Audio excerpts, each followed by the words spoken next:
Wa min alamati alghafla, katika alama za mtu kughafilika, at-takasulu ani taat, ni mtu kuzembea na kubweteka katika toa za Allah subhanahu wa ta'ala.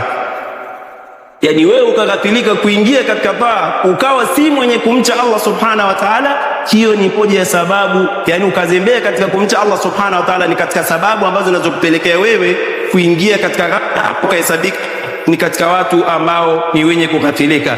Wa qillatu dhikrillahi subhanahu wa ta'ala, na wewe pia kutokuwa ni mwenye kumtaja sana Allah subhanahu wa ta'ala, mwenye kumdhukuru sana Allah subhanahu wa ta'ala, hilo litakuwa ni moja katika asbabu za kukupelekea wewe kughafilika. Yani ukajiweka usifuate zile adhkari ulizopangiwa na Allah subhanahu wa ta'ala, ulizofundishwa na Mtume sallallahu alaihi wasallam, ukawa si mwenye kudumu na adhkari mbalimbali, kuisoma Qur'ani, tayari wewe utakuwa umeingia katika wale wenye kuisifika kwamba ni wenye kughafilika.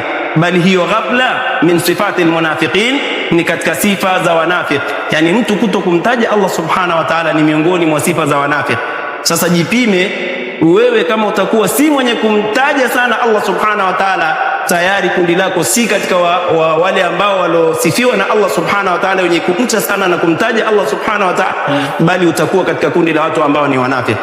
Wanafiki ambao Allah subhanahu wa ta'ala anasema innal munafiqina yukhadi'una Allah, hakika wanafiki wao wanamdanganya Allah subhanahu wa ta'ala, wa huwa khadi'uhum, na ilhali Allah anawadanganya, anawaingiza katika huo udanganyifu wao. Wanaona wanamdanganya Allah subhanahu wa ta'ala, kumbe wanazidanganya nafsi zao.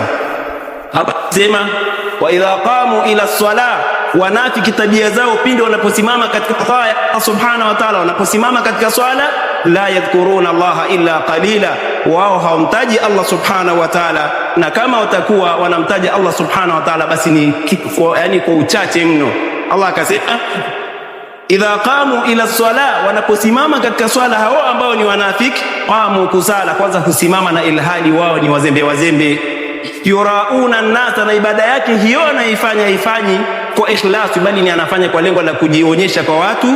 Wala yadhkuruna Allah illa qalila, na wala akawa si mwenye kumtaja Allah subhanahu wa ta'ala isipokuwa kwa uchache sana. Wa min alalamati ayuha alahibba, miongoni mwa alama pia za ghafla, alghaflatu an ta'allumi alilmi alshar'i, ni mtu kughafilika kuisoma elimu ya kisheria. Yani elimu ya kisheria, ndugu zangu katika imani, maalasafi shadid, imekuwa ni watoto wadogo ndio tunaweza tukawasukuma waende madrasa wakasome, lakini mzazi hana habari na kujitumikisha kutafuta elimu ya kisheria. Madarisi walillahi alhamdu ziko msikitini, zimejaa kila kona. Ni wewe kujipangia ratiba yako, asubuhi unapotoka unakwenda kazini, jioni kuanzia alasiri au hata baada al-maghrib au baada salati al-fajr, katika msikiti tunakoswalia ziko madarisi.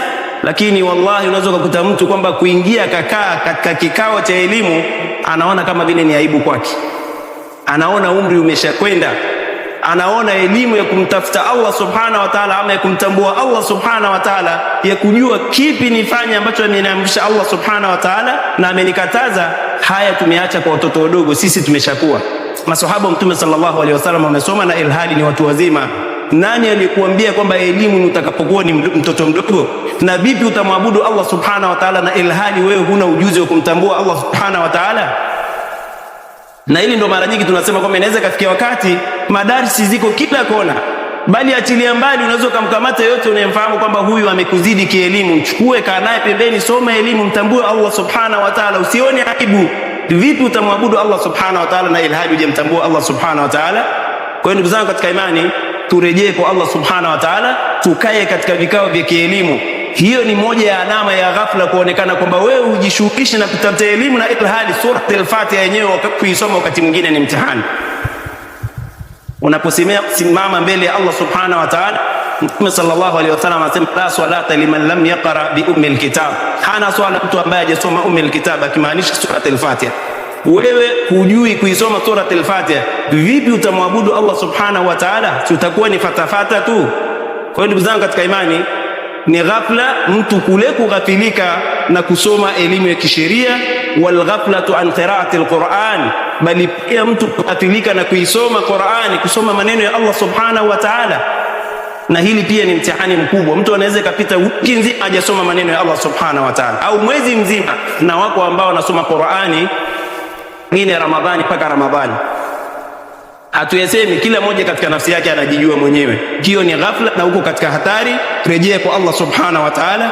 Kadhalika alghaflatu anil adhkari allati tahfadhu al-insan, kadhalika mtu kughafilika na zile adhkari ambazo humuhifadhi mja wa Allah subhanahu wa ta'ala, min shayatini al-insi wal jinni, kuhusiana na mashayatini wa kibinadamu, kadhalika mashaitani wa kidini. Allah subhanahu wa ta'ala ametuwekea auradi mbalimbali. Mtume sallallahu alayhi wasallam akatufundisha adhkari mbalimbali. Mtu unapoamka, jambo la kwanza kabisa kuna dhikri ambazo unatakiwa useme. Unapoamka tu alhamdulillah, alhamdulillahi alladhi ahyana ba'da ma amatana wa ilayhi an-nushur.